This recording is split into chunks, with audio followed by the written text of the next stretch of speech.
Hello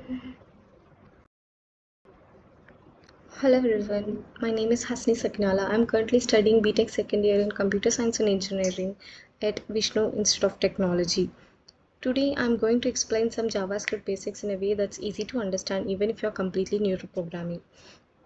JavaScript is the language that makes websites interactive. If HTML is like the skeleton of a website and CSS is like clothing and style, and JavaScript is the brain and the muscles that makes everything work. Buttons clicks, form submits, animations runs, and pages that respond to your actions. JavaScript is literally everywhere. It's on every website you visit. YouTube uses it for video controls, Instagram uses it for stories and likes, and shopping sites uses it for adding products to your cart without refreshing the page. Before we dive into details, let's quickly talk about why JavaScript is so popular. It runs in almost every web browser, no installation is needed, and it's used by companies like Google, Facebook, Amazon, and Netflix. It works for websites, mobile apps, and even for servers. You can see results instantly while coding. So if you know JavaScript, you already have the key to unlock huge part of the tech world. In this session, we'll talk about four main topics. That is objects, how we store and organize information, and functions, how we tell computer to do something, and var let cons, how we store values in memory, and modules, how we organize big projects. Once you understand these four, you will already be able to create small programs and start building interactive websites. So let's get started and talk about objects. So think of an object like a real life thing that has details and can do actions. For example, car has details like brand, model, color, and year, and actions like start, stop, honk. In JavaScript, we create an object like this, and let's talk about const later in the point, but this is how we create an object. And here make is Toyota and model is Camry and color is blue. To read these details, we can use car.makes that gives us Toyota, car in brackets of model that gives Camry. So to access these properties, that is how you do it. And to print something, you use console log to print something on the browser console. And now we will talk about how to manipulate and enhance these objects. Objects are very flexible. We can add new details like car dot something equal to something else, like car dot year equal to 2022, and change details car dot color equal to red. Previously we have initialized it as blue.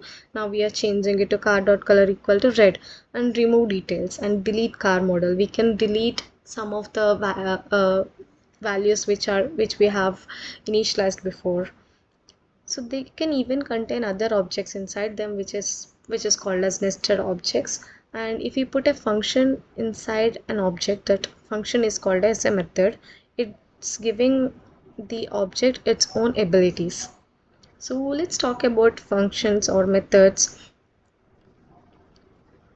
So functions are like recipes in cooking or machines in factories. They take inputs that are ingredients and follow some steps and produce output, the dish. So that is the whole functionality of a function. It takes input and it gives output. So this is how you create a function. When you give name is the parameter here, and when you provide the name, it will provide the output. Let's say we are calling console.log greet of allies. So when we are calling this method, it will give the output as greet hello allies. So this is how we can do that. And we have like there are three main ways to write them. We can use normal functions or function expressions or arrow method. So this is the normal function way, and in function expressions we can how to say, storing a function in a variable. So this whole function of name is stored in a variable that is say hi. So when you are using console log for this, so it will return hi Bob, like that will be written on the browser console. And we have arrow functions, that is ES6 introduced in ES6. We have like arrow functions. We can write a function as a short and modern way. It's like const of add equal to like we have two parameters here, a b, and that will return the sum of a and b. So when you are doing this console log, and when you are calling this add function, it will give the output as 8.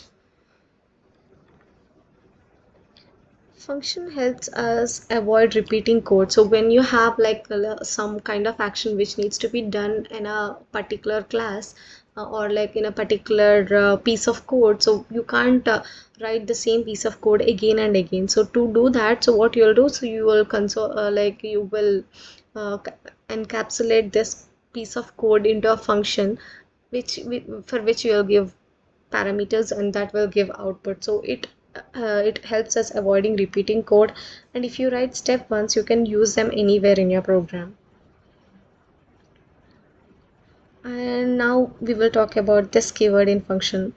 This in JavaScript is like saying me in real life. In normal code, this refers to the big global object like windows in browsers. Inside an objects method, this refers to that object.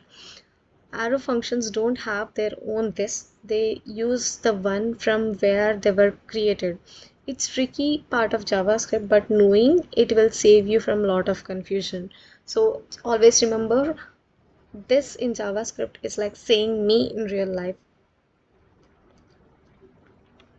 So let's go to chapter 3 and we'll talk about var, let and const. So there are three ways to store values in JavaScript, like three types of containers. Var is the old type that can be reused and but has unexpected behaviors like it will be very confusing to use var. And let and modern are the modern types, and let is safe to change but you can't redeclare in the same place. And const is also a modern type, but value can't be changed after storing it. So once you see this slide, you can understand it can like var is something which can be redeclared and reassigned, so that's what makes it more confusing. But let is like block scoped, and you can't reassign it or like you can reassign it but you can't redeclare it in the same scope. And const is also block spaced scoped, and you cannot reassign or redeclare. So once it is assigned or initialized, you can't change it. Let's say const year equal to 2022, and you can't change the value like this dot year equal to 2023, so that will throw you an error. And always remember the rule of thumb, like use let when the value can change and use const when value stays the same. So if you can remember this, you can initialize any variable in let or const according to your needs. Let's talk about modules. When your program is small, one file is enough. But in big projects, it's like trying to store all your subjects in one notebook. Messy, right? Modules let you split code into different files or like separate files and connect them. So example in math.js, it's a module, and you have functions like add, subtract, and you have variables or like variables like pi. So you can export or import them from this math.js to like math.js is a module, and you can import functions like add, subtract, or pi, something like that. It keeps code neat and reusable and easy to find. It's also better for teamwork. So you can, if a group of people are working on one project, so it's always better to use modules.